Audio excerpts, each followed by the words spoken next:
Hello everyone. Today I will show you how to fix your JBL Wave Buds when they are stuck in mono mode.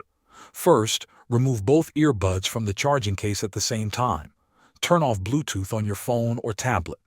This will help break any old connections. When Bluetooth is off, the earbuds cannot connect to your device, which sets up a clean restart. Now place the earbuds back in the charging case. Close the lid and wait for a few seconds. Open the case again. Leave the earbuds in the case and press the button on the right earbud for a few seconds to power them off. This is part of resetting the earbuds to their default state. After that, turn Bluetooth back on in your device. Go to your Bluetooth settings and find your JBL Wave Buds in the list of paired devices. Tap on the name and choose Forget or Unpair. This will remove the old connection so you can start fresh. With Bluetooth on and the earbuds still in the case, take both earbuds out together. Then repair the earbuds. This repairing fixes the mono mode issue and both earbuds will work in stereo. Thanks for watching.